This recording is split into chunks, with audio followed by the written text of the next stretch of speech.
Nous n'allons pas revenir sur tout ce qui a pu être dit sur le général Qassim Soleimani, assassiné aux abords de l'aéroport de Bagdad.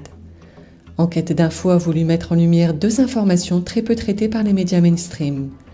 Infos qui semblent pourtant importantes à développer pour mieux comprendre les actualités du moment.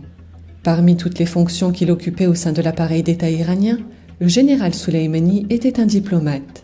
Le jour de son assassinat, il se rendait en Irak pour rencontrer le premier ministre irakien, Adel Abdel Mahdi.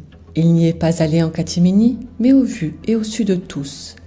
Mais c'était sans compter sur la folie de Trump et de sa capacité à bafouer le droit international en assassinant le général.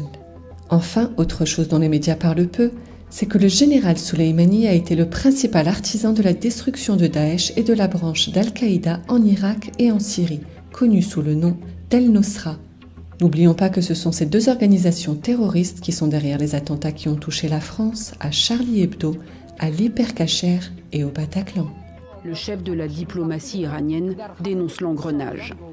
L'acte de terrorisme international des États-Unis visant et assassinant le général Soleimani, la force la plus puissante pour combattre Daesh, Al-Nosra, Al-Qaïda, est une escalade extrêmement dangereuse et imprudente. Les États-Unis sont responsables de toutes les conséquences de leur aventurisme. Effectivement, c'est un changement de paradigme que d'abattre une personne revêtue d'un statut diplomatique, je le précise, pour les gens qui s'intéressent un peu aux choses techniques, appelé par le Premier ministre du pays dans lequel on l'abat, puisqu'il se rendait chez le Premier ministre Mahdi, c'est un changement de paradigme. Premier ministre irakien.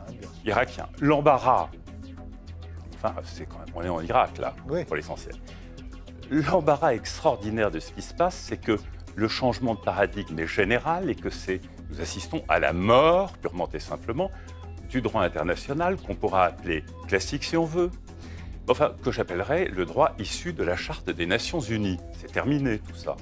Donc oui, changement de paradigme, j'admire votre choix du mot, le droit international public est mort, quand il est mort, le recours à la force n'est plus véritablement condamné, eh bien ce sera les plus violents qui gagneront, et non pas les meilleurs, les plus gentils, etc.